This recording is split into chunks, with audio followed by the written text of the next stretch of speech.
7월 27일 오늘은 6.25 전쟁 정전협정이 체결된 정전협정 기념일입니다. 63년 전 이날 전쟁은 중단이 됐지만 남북의 대치 상황은 여전히 지속되고 있는데요. 오늘은 한국 최초 종군 기자로 6.25 전쟁을 처음부터 끝까지 취재 보도한 한영섭 6.25 종군 기자 동호회장을 모시고 당시의 참상을 들어보는 시간 마련했습니다. 안녕하십니까? 안녕하십니까? 예.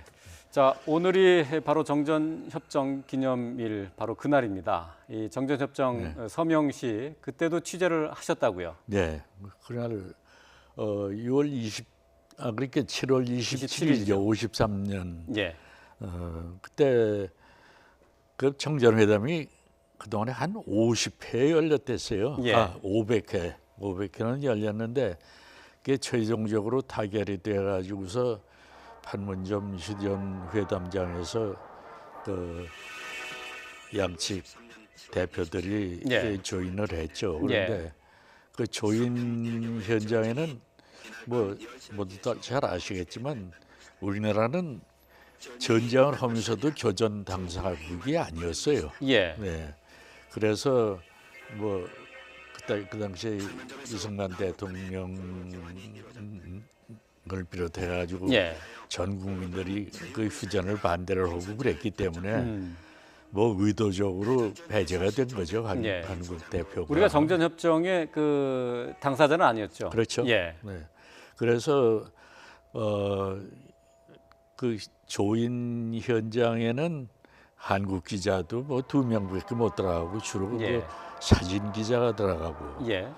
저는 그 회담장 밖에 유리창 너머로 그 말을 해야 되니까 이 마이크에다 대고 말을 해야 되니까 그 녹음을 합니다만 회담 그 조인장에서는 얘기를 할 수가 없으니까 밖에서 유리창 너머로 보면서 얘기를 하고 그렇게 조인을 했죠. 그런데 조인을 하는데 양쪽 대표가 그 유엔 측에서는 해리슨 중장인가 그리고 북쪽에서는 남일이가 나오고 해서 했는데 출입구가 각각 달라요. 다른 출입구로 들어와서 눈 한 번도 마주치지 않고 반대쪽에 책상에서 조인을 하고 그랬죠. 그리고서 그 조인 끝나고 나서도 그냥 쳐다만 보고서 그냥 나가고 그랬죠. 그런데 그 최종 조인은 유엔군 사령관이 해야 되고 저쪽은 김일성이가 해야 되는데 유엔군 사령관은 한 3시간 후에 그 문산에 판문점에서 문산이 가까우니까요. 문산의 한 극장에서 그 최종 조인을 했어요. 그때는 그 유엔 종군 기자 포함해서 한 100여 명의 기자들이 조인장에 들어가서 사진도 찍고 기자회견도 하고 그랬더랬죠. 그게 최종적으로 조인을 하는 거였죠. 그 현장을 직접 보셨는데요. 근데 6.25 전쟁이 발발했었던 그 당시의 상황도 처음으로 뉴스를 전하셨다고요? 그 25일 뭐 새벽이었어요. 그 방송국에서 긴급히 전화가 와가지고서 빨리 좀 나오라고. 그 집에서 그때 방송국은 정동에 있었으니까요. 집이 뭐 종로 가고 해서 뭐 뛰어서 뭐 15분이면 갈 수 있는 데인데 가보니까 국방부 장교가 가져왔다는 그 메모인데 휴가 중인 장병들은 빨리 귀대하라는 얘기. 그런데 그 전날 그 농번기라고 해서 전군에서 그 사병 장병들을 갖다가 모두 휴가를 보냈어요. 그 뭐 심지어 뭐 같은 지역엔 트럭까지 동원을 해서 그냥 귀향을 도와주고 했는데 전날 귀향을 시키고서 바로 그 이튿날 새벽에 귀대를 하는 건 말이 안 되죠. 그러니까 전쟁이 났다는 게 아니라 그냥 귀대를 하라라는 그 메모를 받으신. 삼팔선에서 그 뭐 충돌이 있었다는 얘기하고 그 얘기예요. 그래서 38선에서는 충돌이 자주 있었어요. 그리고 또 그때마다 국군들이 뭐 격퇴를 하고 많은 노획물자를 그 그 저 노회 그래가지고 전시도 하고 해서 뭐 전쟁만 있으면 항상 국군이 이기는 걸로만 국민들이 알았더랬죠. 예. 그게 결국은 나중에 28일에 그 서울을 그 인민군이 들어올 때 많은 시민들이 그 후퇴를 하지 못했던 것도 바로 거기입니다만은. 예. 그러니까 전쟁이 일어날 즈음에는 크고 작은 충돌이 계속 자주 있어 있었죠. 왔었고 자주 이게 있었죠. 이게 6.25 전쟁으로 그 큰 네. 전쟁으로 이어질지는 사실 그 당시 상황으로서는 알 수는 그렇죠. 없었겠네요. 알 수는 없었는데 그래도 심상치가 않아서 예. 그 귀대 장병들을 휴가 나간 장병들을 속히 귀대하라고 하는 거라면 보통 일이 아니다 싶어서 바로 국방부 정원국이 명동에 그 증권거래소 자리에 있었어요. 예. 정동 방송국에서 거기 뭐 10분 거리니까 명동에. 네. 예. 바로 갔더니 정훈국장 이선근 대령이 계시더라고요. 예. 그분이 나중에 그 문교부 장관도 하는 그 사학자죠. 근데 예. 그분 보고 어떻게 된 거냐고 물어봤더니 아무래도 이번엔 전면전인 것 같아 그러더라고요. 예. 그래서 그 자리에서 사실 군에 대한 그 뉴스는 그때나 지금이나 상당히 신중을 기해야 되는 거기 예. 때문에 같이 의논을 해서 기사를 써가지고서 또 뛰어가서 예. 그 방송국에 가서 그 뉴스 온 거를 아나운서가 그 임시 뉴스로 방송을 6시 45분 정도에 했어요. 예. 근데 방송이 그때 7시에 정규 방송이 시작을 해요. 그래서 예. 30분 전에는 그 타령이라든가 뭐 음악 방송으로. 음악 방송을 예. 내고 하니까 그걸 끊고서 내고 7시에 좀 더 자세한 뉴스를 내고 그랬더랬죠. 예. 그러셨군요. 네, 그런데 그 6.25 전쟁에 일어난 그 제일 먼저 보도 온 거는 그 UP 요즘은 UPI입니다만 나중에 INS하고 합쳐가지고서 그 당시에 UP 잭 제임스라고 하는 기자인데 그 미국 대사관 앞에서 무초 대사를 만나서 무초 대사가 급히 대사관으로 들어가는 걸 붙잡아가지고 예. 그 이 시간에 웬일이냐고 물어보니까 그 얘기를 듣고서 바로 타전을 했죠. 그래서 예. 전 세계의 타전을 제일 먼저 한 건 UP고 예. 그다음에 국내에서 뉴스를 낸 거는 뭐 그때 KBS 하나뿐이었으니까요. 방송을 했죠. 그러면 국내에서 전해진 거는 그 외신에 나간 것보다는 늦었겠네요. 좀. 조금 늦었죠. 아. 네, 1시간쯤 늦었습니다. 예. 네. 저 뭐 우리나라 최초의 뭐 종군 기자이신데요. 네. 종군 기자 어떻게 해서 그 하시게 된 겁니까? 제가 KBS에 입사한 게 1949년이에요. 그러니까 전쟁 나기 한 해 전이죠. 예. 그때 그 기자로 들어가서 한 6개월 동안 그 연수를 받고서 그리고서 그 반민특위라고 해가지고서 그 친일 한 사람들이 일제 시대에 한 사람들에 대한 단죄하는 그런 특위가 있었어요. 거기 나가다가 국방부 출입하던 그 기자가 신문사로 자리를 옮기는 바람에 제가 8월부터 그러니까 1949년 8월부터 국방부에 출입을 하기 시작을 했죠. 예. 지금 뭐 좀 사진으로 계속 화면에서는 이제 사진으로 좀 계속 보여드리고 있는데요. 네. 지금 한 회장님의 모습이죠, 이게? 네. 네. 지금 뭐 방송국에서 근무할 당시의 모습 같은데요. 네, 그렇습니다.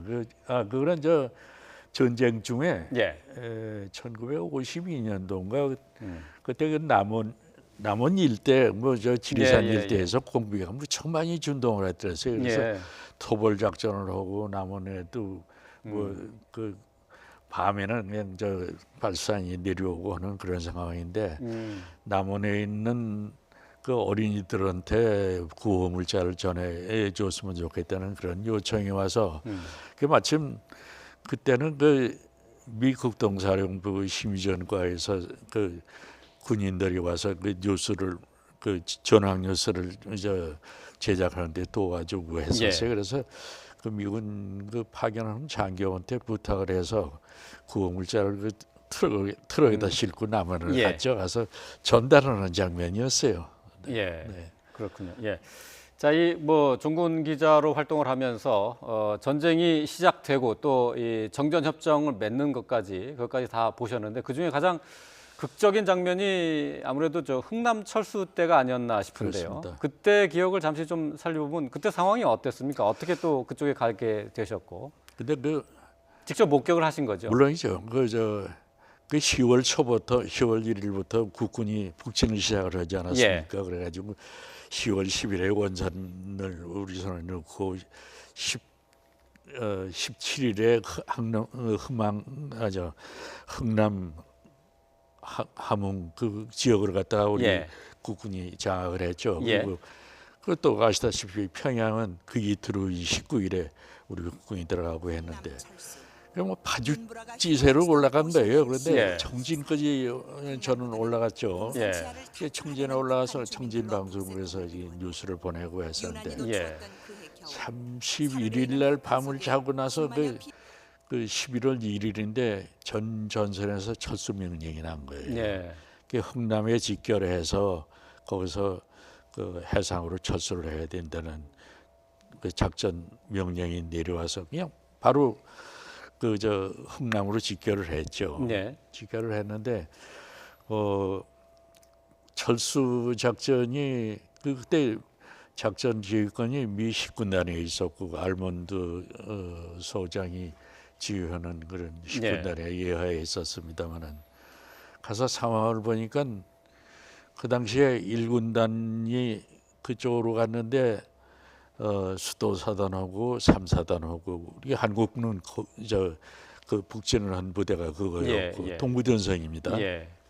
중간에 그때 그러니까 퇴로가 막히면서 그렇죠. 흥남에서 이제 그런데 그 철수 작전을 12월 15일부터 24일까지로 했어요. 그런데 이미 국군 부대들은 다 흥남에 직결을 했으니까 그러니까 철수는 그렇게 어려운 문제가 아니었는데 문제는 장진호까지 올라간 미 해병 1사단하고 7사단이 거기서 구중공군 그 3개 사단에 1개 사단이 3개 사단에 그냥 포위돼 가지고 아주 악전고투를 하면서 후퇴를 해야 되는데 그 후퇴하는 시기를 기다려서 24일까지로 정해진 겁니다. 그런데 그 처음에는 군대만 군대하고 장비만 철수하는 걸로 그 알몬드 소장이 정해놓고 있더라고요. 그래서 그 당시 지금은 자꾸 했습니다마는 김백일 그 1군단장이 그 수도 사단장하고 함께 그 알몬드 만나러 가는데 같이 가자고 그래요. 하여튼 완강해요. 군대가 우선이라고. 그래서 그 김백일 장군이 거기서 버텼어요. 우리가 이북에 들어갈 때 거기 있던 그 주민들이 뭐 몇만 명이 나와서 태극기를 들고 함흥에서도 그렇고 청진에서도 그랬는데 북진에서 올라왔을 때 하고 왔는데 했는데 그 사람들을 버리고 우리만 갈 것 같으면 그 사람들은 다 죽는 거 아니냐 말이에요. 다 보복당해서 죽을 거다 말이에요. 그러니까 차라리 그때는 그 중공군이 이미 원산까지 장악을 했어요. 낭림산맥을 통해서 내려와 가지고 그러니까 육로는 완전히 차단되어 있는 상태죠. 그래서 해상으로 퇴로를 잡도록 했던 겁니다만은 그 당시에 그 사단장들이 아주 비장하게 거기서 얘기를 했어요. 우리 군인들은 전투를 하면서 원산을 통해서 후퇴를 할 테니까 다 종로는 한 있더라도 육로를 해서 후퇴를 할 테니까 피난민들만을 데려가 달라고. 그 알몬드 소장이 그 기척소에서 대답을 안 하고 좀 기다려달라고 한 3시간 후에 만나자고 그러더라고요. 그래서 밖에 나와서 기다리고 있었죠. 뭐. 김백일 장군이랑 모두. 근데 그 사이에 알몬드 장군이 연락 정찰기를 타고서 그 흥남 부두를 돌아봤나 봐요. 돌아와 가지고서 좋다. 그러면 그 장비를 싣는 그 여력이 있으면 거기다 태워주겠다. 장비들을 그러니까 싣지 않고. 뭐 장비는 그 방어선을 구축을 하려면 우리가 다시 삼척으로 내렸습니다만은 나중에 그러려면 방어선을 구축하려면 차량이나 장비라도 있어야죠. 그렇죠. 탄약은. 예. 그래서 그 필요한 장비만은 갖추고 예. 나머지는 그냥 뭐 버리고라도 예. 피난민을 피난민을 태우자 해야죠. 태우고. 예. 그 알몬드 소장이 결정하고 나니까 협조는 아주 적극적이었어요. 예. 예. 그래가지고 우선 피난민들을 LST라고 해가지고서 상류경 주정인데 한 7,000톤 가량 되는 겁니다. 그 배도 뭐 한 190척이 뭐 흥남 그 항에 들어와 있으니까 뭐 그냥 배는 빽빽하죠. 예. 예. 근데 LST 이외의 함선에는 그 줄 사다리가 있어가지고 그걸 타고 기 올라가야 돼요. 예. 그러니까 바다면에서 그 헐수선이라고 합니다만 바다면에서 그 배구까지 올라가려면 한 20m는 올라가야 돼요. 예. 그래서 좀 노인이나 뭐 노약자들은 LST에 타가지고서 태워가지고 그 바다에 그 큰 배들은 쉽지는 않죠. 부두가 예. 없기 때문에 들어오질 못해요. 흥남에 예. 아시다시피 비료 공장을 위해서 하역을 하기 위한 그 항구였거든요. 그러니까 예. 부두가 없죠. 그래서 조그만 배를 태워가지고서 그 큰 배에다가 올려 타게 하고 뭐 그런 상황이에요. 그러니까 예. 뭐 아비규환이죠. 그렇죠. 예. 뭐 종군 기자로 활동을 하셨으니까 전쟁의 참상은 뭐 누구보다도 더 잘 아실 것 같은데 이제 벌써 전쟁이 끝난지도 뭐 정전 협정이 있었던 것이 바로 오늘이었기 때문에 63년 전 일입니다. 63년 전이죠. 자, 앞으로 우리 세대가 더 평화를 지키기 위해서 더 많은 노력을 해야 될 것이다라는 얘기를 좀 드리고 싶은데 어쨌든 뭐 시간이 많지 않아서 더 자세한 얘기는 네. 오늘 여기서 네. 듣지는 못할 네, 것 같습니다. 그렇습니다. 뭐 네. 다음 기회에 또 듣도록 네. 하겠습니다. 네. 예, 오늘 말씀 고맙습니다. 네, 감사합니다. 고맙습니다.